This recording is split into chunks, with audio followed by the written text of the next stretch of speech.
Bwana wabariki sana waimbaji na kila aliyefanya huduma hii. Kwa nini kutembea na Yesu ni muhimu zaidi leo? Kwa nini kutembea na Yesu ni muhimu zaidi leo? Nyakati hizi zinahitaji dira isiyobadilika. Tunaishi nyakati ambazo kuna mambo mengi ambayo yanatokea, na kwa bahati mbaya unaweza ukayachukulia kawaida kwa kadri yanavyoendelea kuzoeleka. Kuzoea dhambi kunafanya ionekane kitu cha kawaida. Ndio changamoto kubwa sana. Lakini pia nyakati hizi zina taarifa nyingi, na uwezo wetu wa kuchambua taarifa unaendelea kushuka kila siku. Nimesemaje hapa?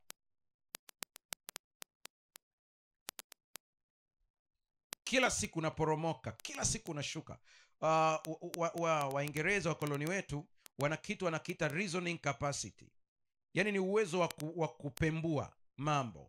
Kizazi hiki ni kizazi ambacho kinapenda kuhitimisha, hakipendi kufikiri. Kwa hiyo tunamhitaji Yesu zaidi kuliko kizazi kingine chochote.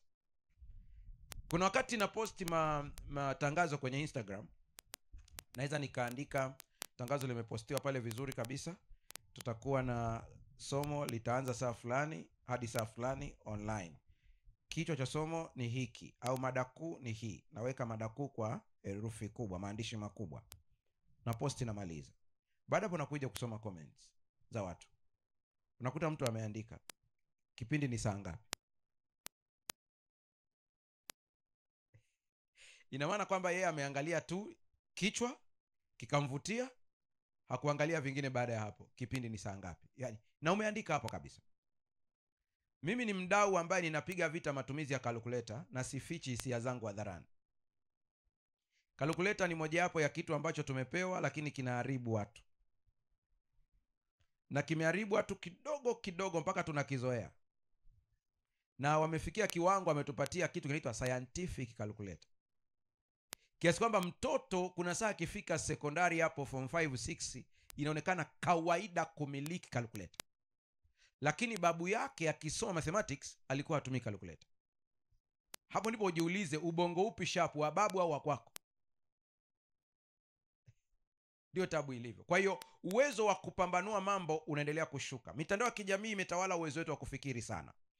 Wakati mwingine mtu anaweza akahariri maudhui video, akakata kipande fulani na anakiweka kama kilivyo, na watu wanakifuatilia hicho na wanakiamini bila kuzingatia nini kimesemwa nyuma ya hapo. Sasa hiki ndicho kizazi ambacho tunaishi sasa hivi. Kina changamoto zake nyingi sana. Kelele za zama hizi, habari ni nyingi, hofu ya kesho, mashindano ya kijamii, vyote vinapunguza umakini wa kiroho. Nisikilize vizuri hapa. Habari ziko nyingi sasa hivi. Ukiingia mtandaoni sasa hivi kila mtu ni mtaalamu. Chukua jani hili changanya na hili, baada ya hapo umepona ugonjwa wa moyo. Nenda kachanganya. Kuna mzee mmoja kule Marekani amekufa kwa sababu ya kufuata hizi AI. Ameiuliza kwamba sitaki kutumia chumvi, kwa hiyo nitumie kitu gani mbadala? AI ikampa majibu. Akaanza kutumia. Akaondoka duniani kabla ya muhula wake. Kwa sababu chumvi inahitajika mwilini. Samani kidogo, ninachokiongea hakiingilii uamuzi wa daktari wako. Kwa ukweli kabisa, mgonjwa wa pressure ambaye anaambiwa asitumie chumvi kabisa, unaenda kufa. Waulizeni madaktari wa theory mpya sasa hivi, sio zile za kizamani, ambao sasa hivi wameanza kusoma tafiti mpya. Watakwambia kabisa chumvi ni muhimu. Usipoitumia ukiishiwa, ukienda hospitali watakuongezea. Ni kawaida tu. Lakini kila kitu kwa umakini wake. Sasa ukifuata mtandao unachokuambia bila kuwa na uwezo wa kutafakari vizuri, unaweza ukapotoka kabisa kabisa. Kwa mfano, ngoja nikushtue kidogo hapa papa, alafu baadaye huko mbele ya safari utakuja kuelewa. Kati ya mafuta ambayo yanasababisha pressure duniani ni mafuta ya alizeti. Mshike mkono jirani yako, mwambie umesikia, umechanganyikiwa. Amesemaje? Nirudie? Haya, ndio hivyo, tunaanza hivyo. Yaani ukaniuliza ni mafuta gani ambayo yanachangia sana magonjwa ya pressure duniani, ukiniambia weka namba 1 hapo juu, pap, nitakuandikia alizeti, nitakuandikia mafuta ya mahindi, nitakuandikia mafuta ya soya, yote nitakuandikia kwamba haya yote haya ukila haya, jiandae kuwa mgonjwa wa pressure. Watu wameshtuka sana Lakini huko nyuma tuliambiwaje? Hawa jamaa wanahitaji kutengeneza akili zetu ziwe hazi reason. Yaani kila anachokuambia ni ndio mzee. Ukiwaambia nazi ina shida gani, nakwambia nazi inaganda. Kwa hiyo itaganda kwenye moyo. Ukitazama inavyoganda kweli, ukiangalia useme hii mbaya. Ngoja nikwambie sasa uwezo wa kupembenua mambo yanavyokuwa mdogo sasa. Kujiulizi maswali yafuatayo. Mbona mafuta ya nazi yaliyoganda nikiweka kwenye kiganja yanayeyuka? Ikiwa hapa yanayeyuka, huko ndani yanaganda, huko ndio kuna friji.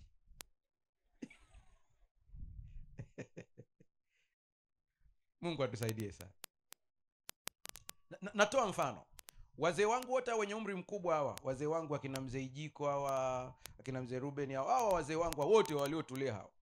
Yaani inatakiwa kila siku asubuhi apate kijiko angalau wiki kimoja cha mafuta ya nazi yaliyotengenezwa kienyeji.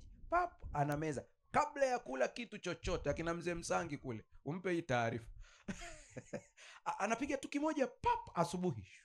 Kabla hajala kitu chochote, kinatangulia tumboni. Ndipo wale vitu vingine inakwenda kutibu tatizo la ugonjwa tunaita Alzheimer au dementia, ambao ni upotezaji wa kumbukumbu kwa watu wazima. Mshike mkono jirani yako, mwambie pokea taarifa.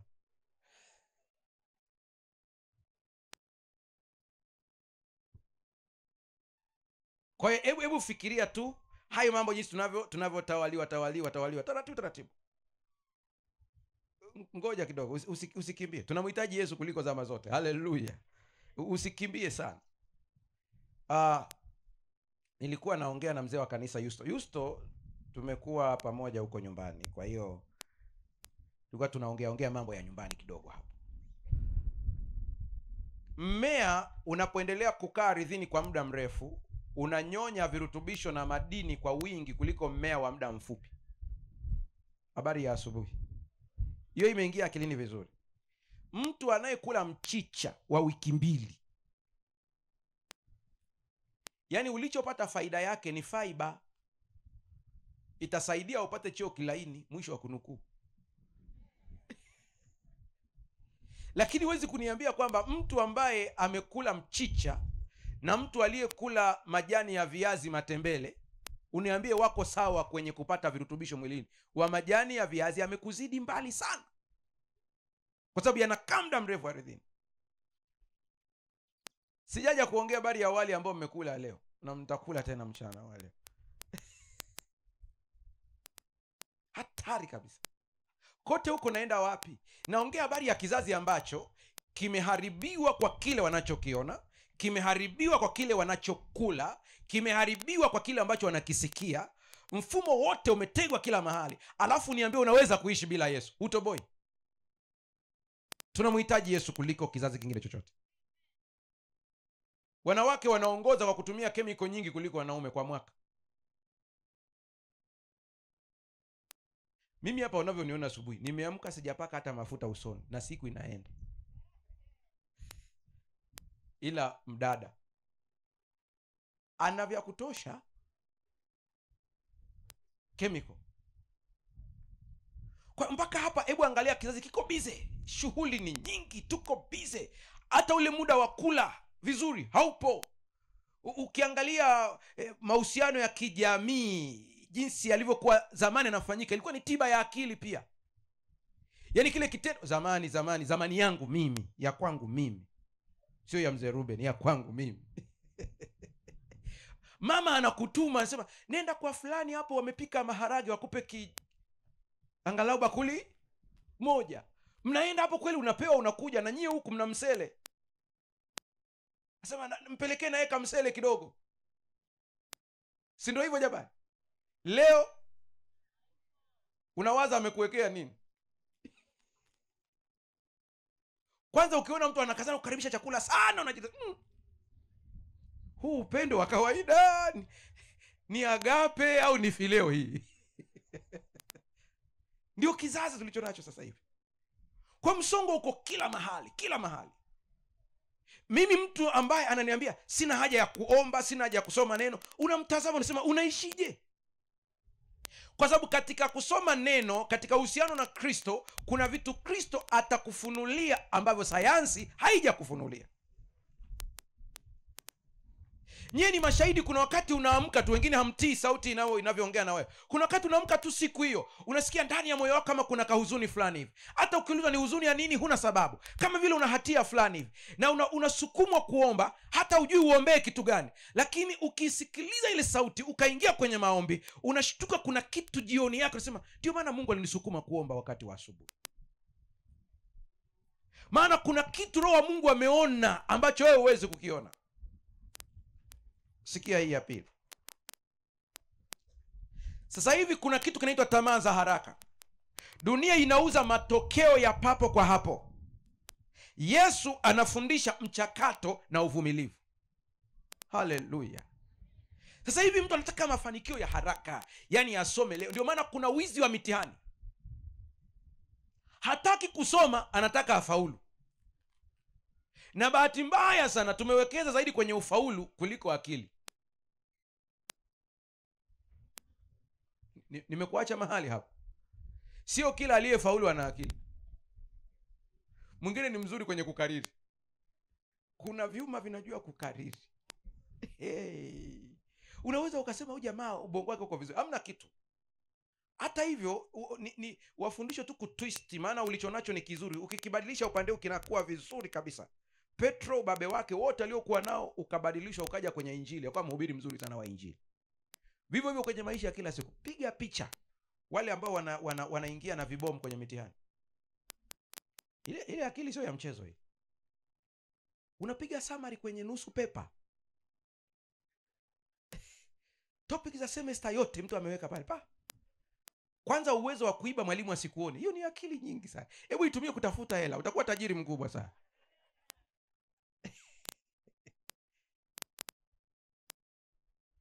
Watu wanaandika summary kwenye mguu hapa. Alafu ana sensa za ziada. Kiasi kama mwalimu akiwa kule nyuma tu wakati anachungulia huku yeye kwa nyuma hapa amesha sensa, anatulia ashiki. Mwalimu akigeuka tu amejua papa. Jicho likishuka mara moja kama limescan.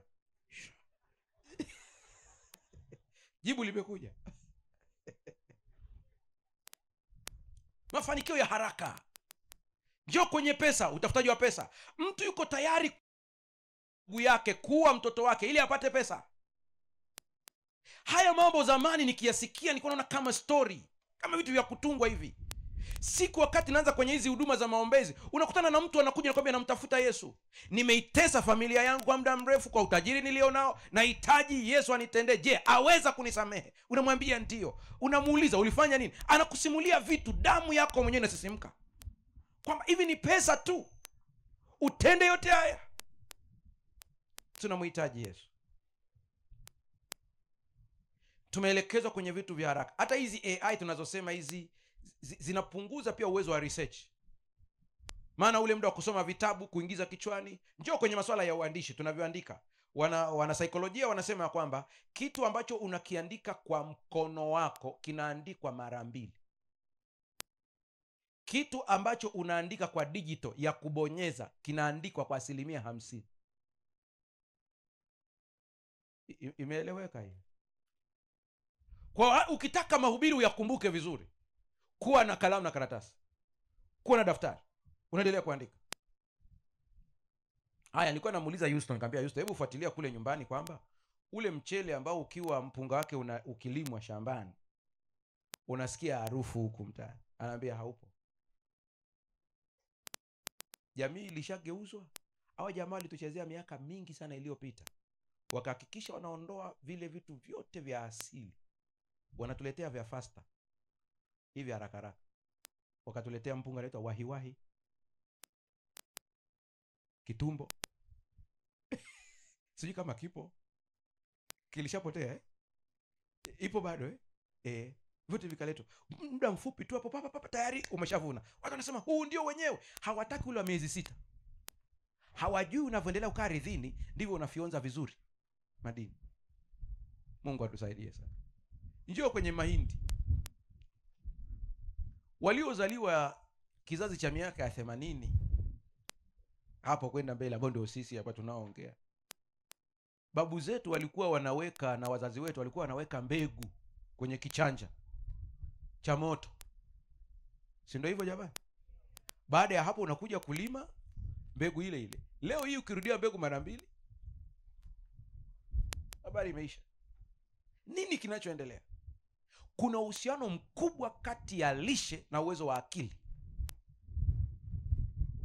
Kwa unaendelea kupunguza lishe, akili yako inaendelea kushuka. Kila kitu ni cha haraka haraka haraka haraka haraka.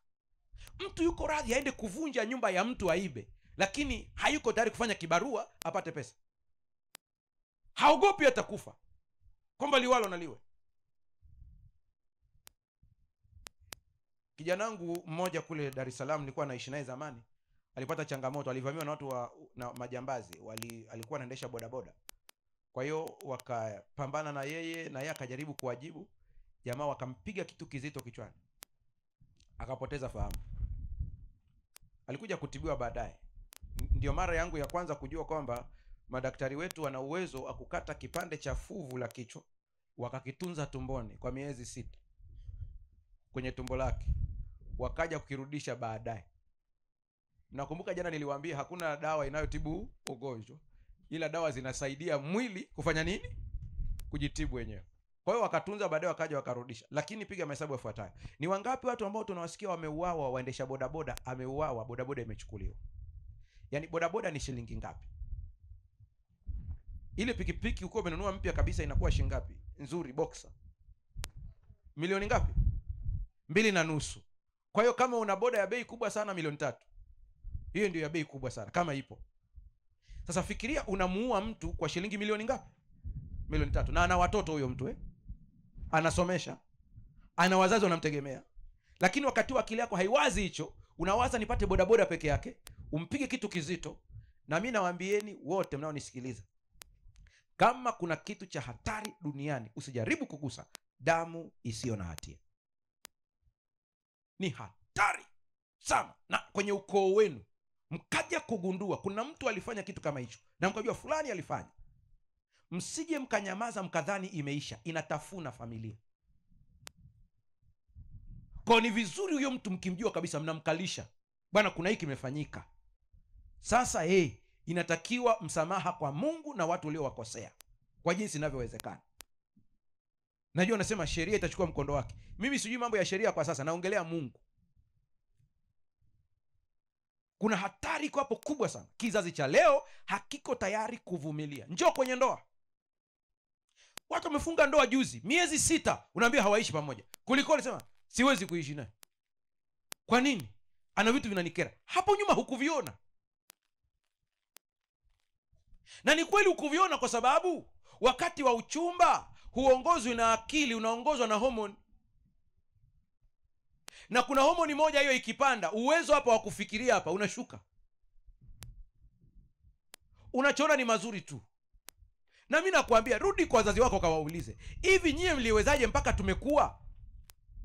Hawa wazazi wetu hapa wakikusimulia hawapendi tu kusema, kwa sababu hawaweki siri zote. Wamevumilia mengi mpaka sisi tumefika hapa. Haleluya. Kuna mama mmoja huwa namtoleaga mfano sana. Ni mama yangu kwa umri wake. Sasa siku moja akaja binti yake ofisini kwangu. Sema mimi nimechoka naondoka. Akanisimulia yote. Mara ya kwanza tumesuluhisha. Ya pili, mwisho nikamwambia sasa subiria. Nimeongea na wewe nimechoka. Ngoja nimpigie mama. Nikampigia. Nikamwambia niko na fulani ofisini kwangu. Asema amekuja kufanya nini? Anaambia sasa hivi anaondoka. Kwa sababu gani? Nikamuelezea. Nikamwambia mama usiongee mengi. Nataka nikuulize. Uniambie ukweli wote. Huyo mzee wetu hapa unaishi naye, umekaa naye vizuri miaka yote, hakuna shida? Akasema baba, acha tu. Nikamwambia huyu sikiliza hapo ndio pointi ya msingi. Nikamwambia anasema wakati nimezaa mtoto wa kwanza niliapa. Nikasema narudi kwetu. Maana alikuwa na changamoto kubwa sana. ila nikawaza mtoto wangu nikienda naye kule, hapana, ngoja nimlee akue. Anasema nikamlea, amekuwa hapo, nikasema sasa ameshakuwa anaondoka, nikajikuta nina mimba ya pili. Ikawaje? Asema nikakaa, nikasema ngoja nimlee na huyu tena. Asema nimekaa hapo kidogo, huyu mzee naye akawa ananisumbua, nika sasa ninaondoka kabisa, sirudi tena. Anasema kaji najipanga kuondoka, ndio nina mimba ya huyu uliye naye hapo mnayeongea naye sasa hivi. Mwisho nikasema sasa niondoke niende wapi?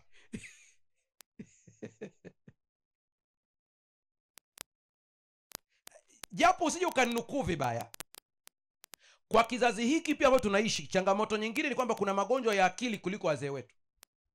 Na magonjwa ya akili sio lazima upeleke Mirembe.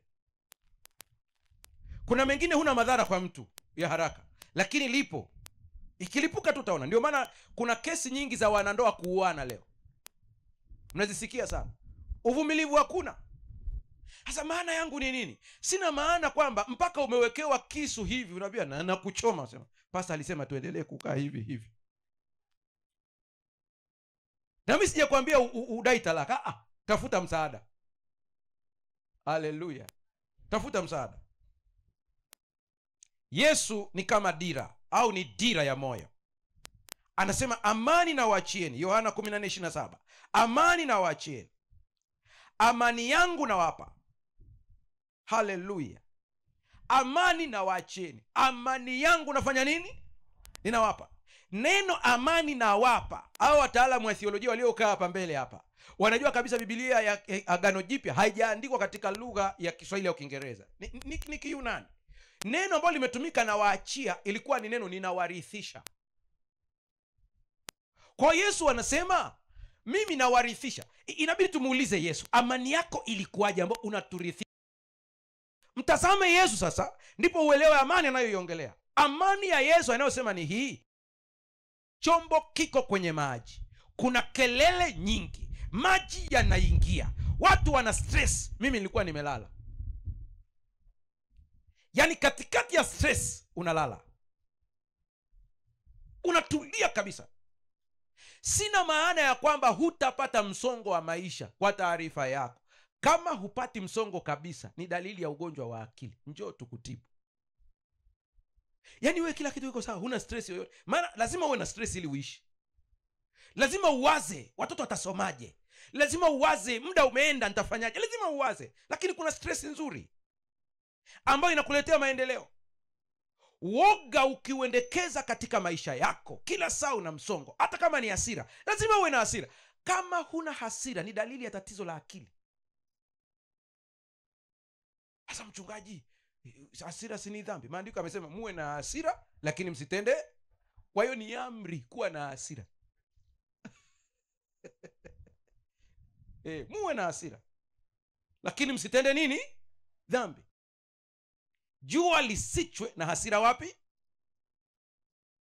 Hapa naongea na watu ambao unafanya kazi, umeajiriwa serikalini, umeajiriwa kwenye mashirika binafsi. Kuna bosi anakupa msongo.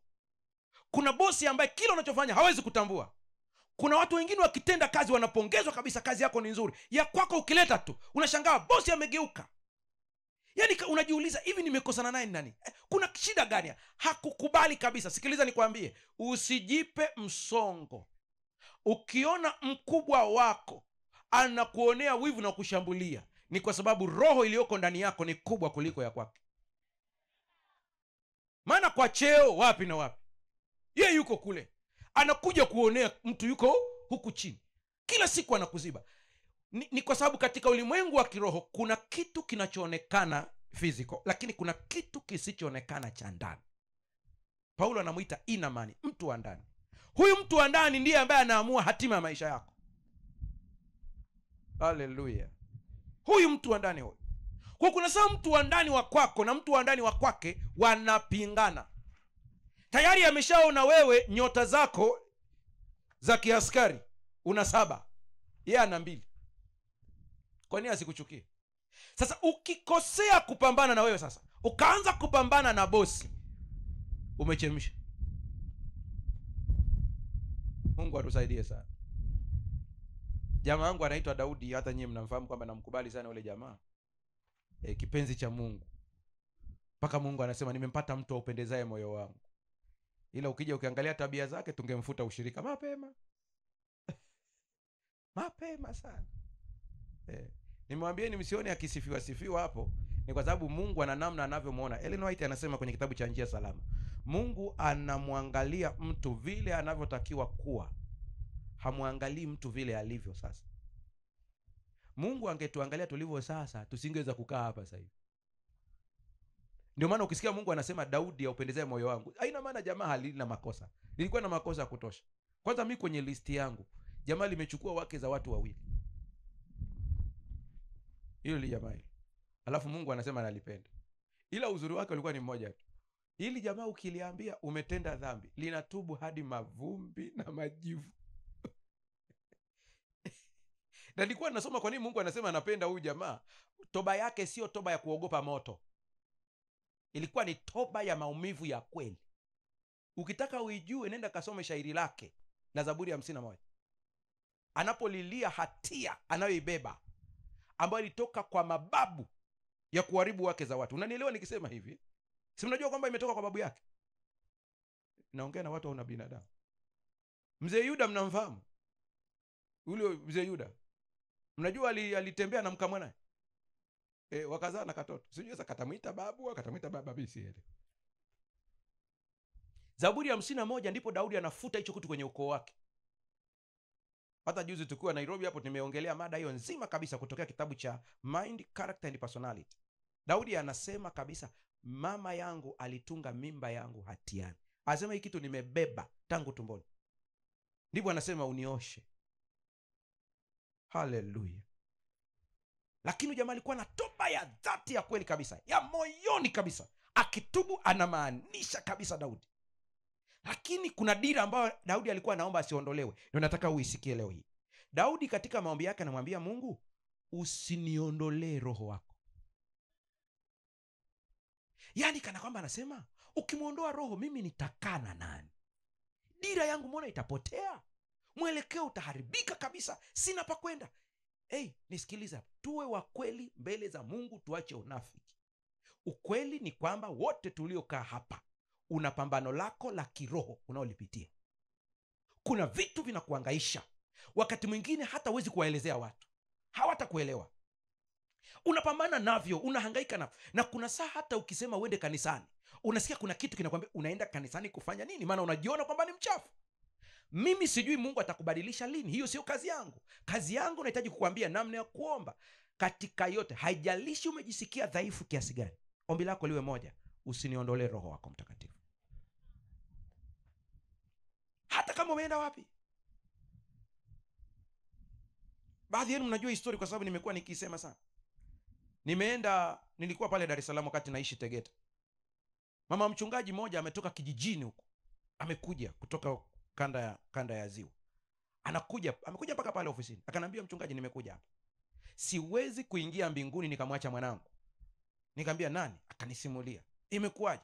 Anasema mtoto huyu amekuwa kwenye familia ya kichungaji, tumeishi naye vizuri. Ametoka ameenda mjini, amekuwa mlevi, anakaa baa. Hata nikimwambia kwamba tuje kanisani hataki. Anasema nimekuja mpaka nimemtishia kumlaani.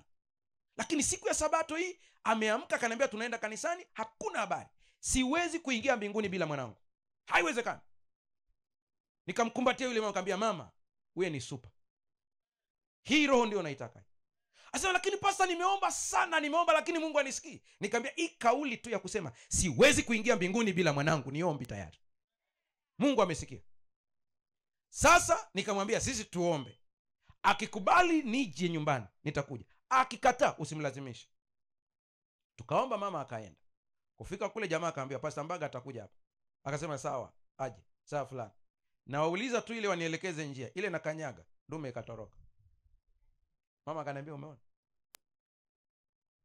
Mwisho muda wa kurudi kijijini umefika. Mama anarudi ananiambia, Pastor Mbaga, hivi kweli ninaondoka, sijajua mwanangu hatima yake. Nikamwambia, sikiliza, hata mbegu tukipeleka shambani tunaipa muda yote. Nenda kwa amani, umefanya sehemu yako. Nikapata simu ya huyu kijana, nikampigia siku moja. Alikuwa hana namba yangu, akapokea. Nikaongea naye dakika chache, Pastor, niko busy.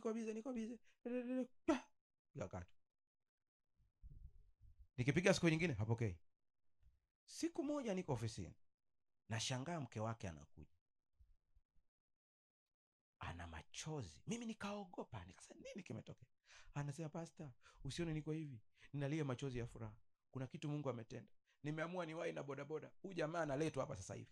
Analetwa na boda. Asema nimeona tu niwahi nikwambie Mungu anatenda. Ana furaha na machozi kiasi kwamba hata kunielezea nini kimetokea.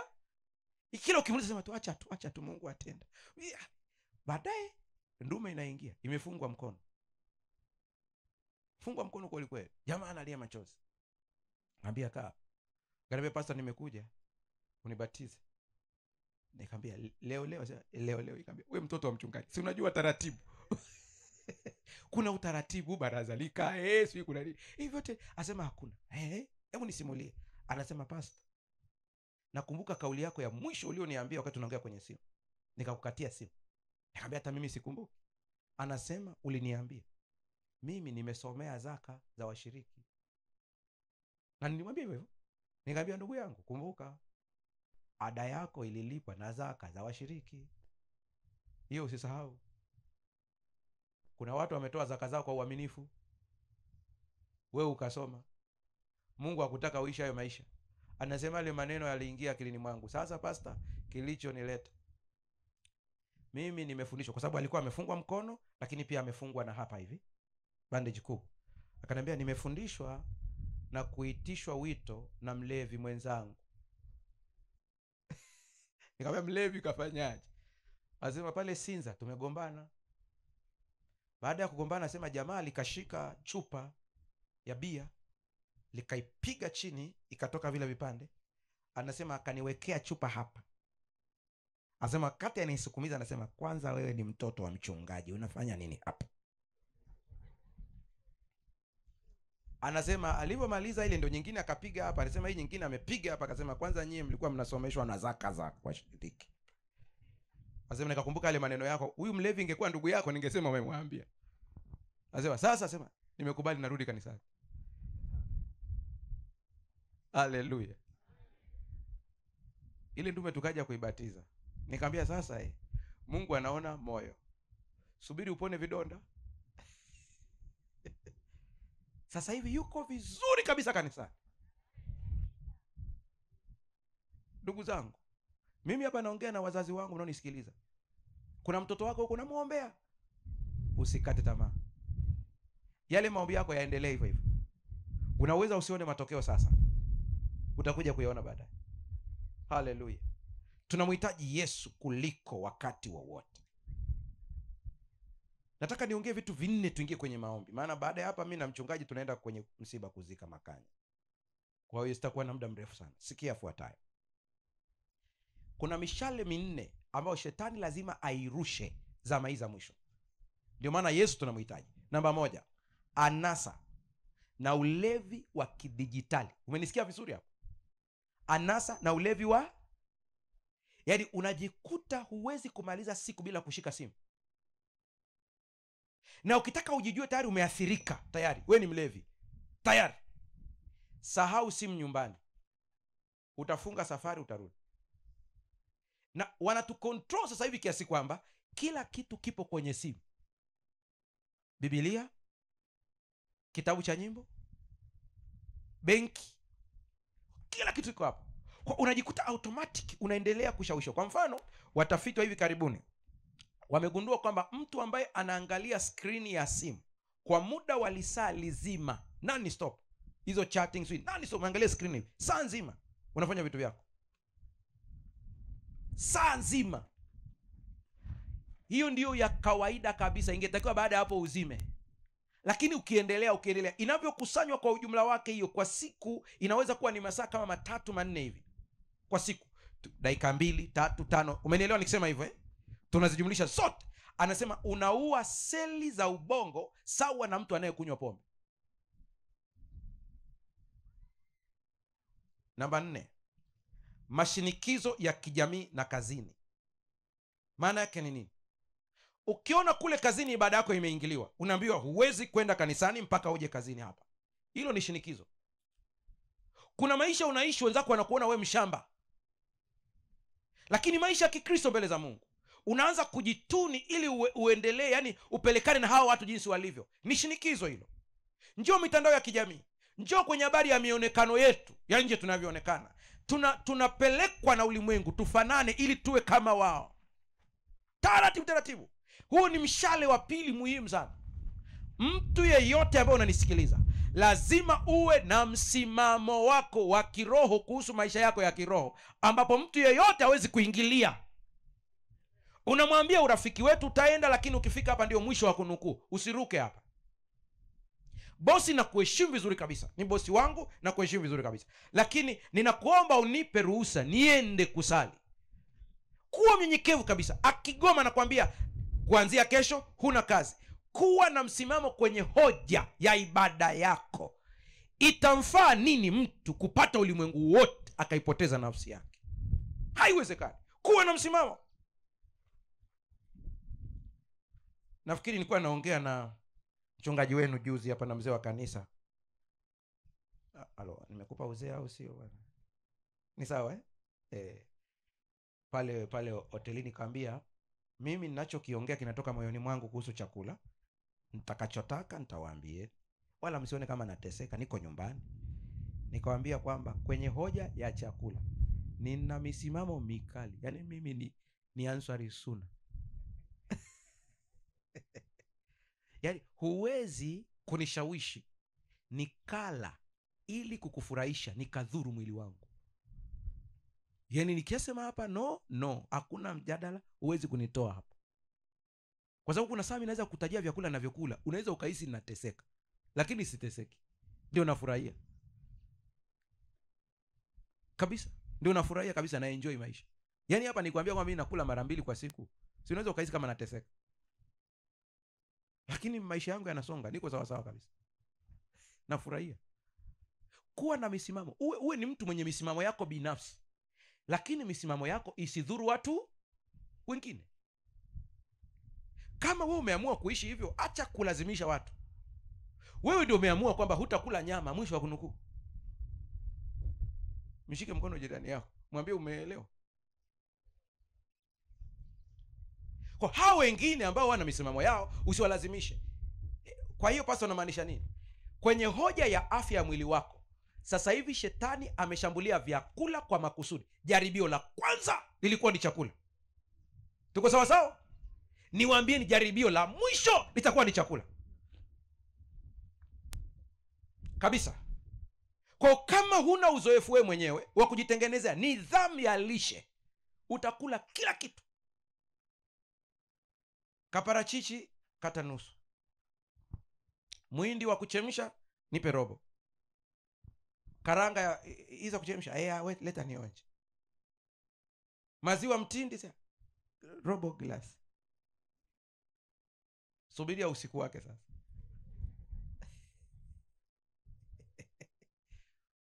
Unaanza kutuletea maono ambayo hayapo. Umekuwa wewe ufunuo. Hakuna nidhamu. Sikia. Ukiweza kudhibiti tumbo lako, ukaweza kusema hapana kwa chakula, unaweza kudhibiti tabia na mienendo isiyofaa. Kwa kuna saa tumbo litakwambia kula, liambie no. Kiukweli uko umefunga, ile tabia kusikia njaa mpaka unasikia kama unatetemeka hivi, sio biological, ni psychological. Ni kwamba tu mwili umerekodi kwamba ule muda ni wa chakula. Kwa hiyo kuna kahomoni kanamwagwa, ni homoni ya njaa. Ile homoni ikimwagwa inajua kupiga mkwala, mpaka unasikia hapa kajasho kembamba. Moja alinipigia sasa, pastor nilikuwa najaribu leo mara ya kwanza, sasa unieleze ukizidiwa kabisa unafanyaje? Nikamwambia jikaze, hufi. Kunywa maji.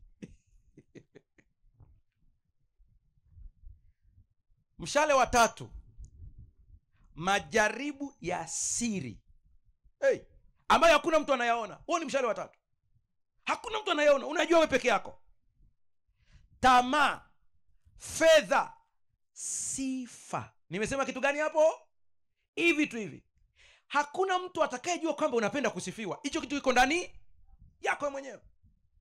Huu ni mshale mwingine ambao adui anaweza akaupiga. Unajikuta unatamani fedha, kwa una vikona kona vingi vya kupata pesa ambavyo sio halali mbele za Mungu, lakini hakuna mtu anayejua. Unatamani uwe nazo, lakini unatenda vitu ili watu wakuone kwamba unatenda, sio kwa sababu ya mguso wa ndani. Huo ni mshale ambao unakumaliza taratibu bila wewe kujua. Ngoja nitoe mfano, maana nikitolea mfano kwingine inaweza ikasemekana hapa. Natoa mfano kabisa. Kwa mfano, unafanya kazi ya Mungu, lakini lengo lako sio kumpenda Mungu, ni ili watu waseme anafanya kazi ya Mungu sana. Huo ni mshale wa shetani kabisa. Dhuluma. Nataka nikwambie usijidanganye. Pesa ya mtu yoyote uliomdhulumu, usijidanganye, haiwezi kwenda bure. Sheria za asili zitakuchapa tu. Na kwa bahati mbaya sheria za asili zinahesabu tangu siku uliochukua na faida zake. Kwa kuna siku unashangaa kitu kinatokea mpaka unashtuka.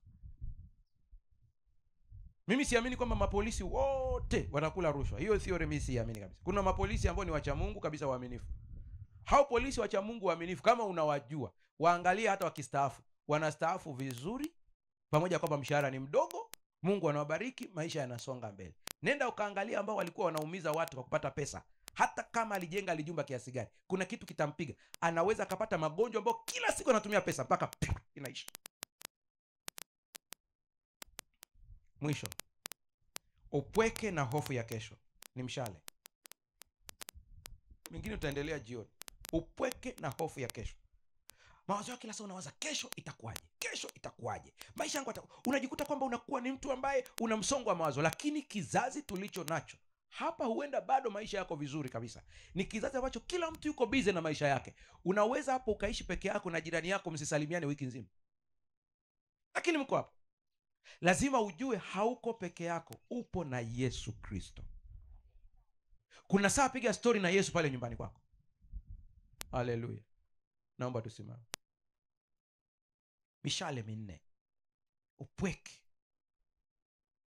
Kija kwa vijana wanahimizwa, na we sasa uoe, umri umeenda. Hii sio hamasa. Jipange bwana mdogo. Dada leo unahimizwa. Sasa na wewe unabagua sana. Unabagua wanaume ndio maana uolewe. Huwezi kujua huyu binti anapitia kitu gani. Kila mtu anayekuja tu yakubali kuolewa tu. Hayo sio maisha. Lazima uwe na ethics zako wewe mwenyewe. Uwe na misimamo yako binafsi. Mungu atusaidie sana. Nakupa dakika moja. Tafakari ndani ya moyo wako. Ni maeneo gani katika maisha unahitaji dira na mwongozo wa Yesu? Ni kwenye afya? Ni kwenye mambo ya kiroho? Ni kwenye mahusiano? Mwambie Yesu unahitaji dira wapi.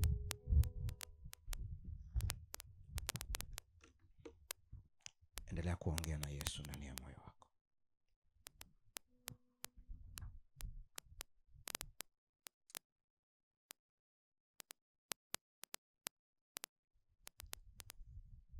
Yesu, ninakushukuru kwa neema yako. Asante kwa upendo wako. Asante kwa kuwa leo tunakuomba utupatie dira. Utupatie dira ya maisha yetu ya kiuchumi. Tupatie dira ya maisha yetu ya kiroho. Tupatie dira ya maisha yetu ya kiafya. Tupatie dira ya maisha yetu ya kimahusiano. Tupatie dira. Tunakiri kwamba hatuwezi kutembea duniani humu bila wewe.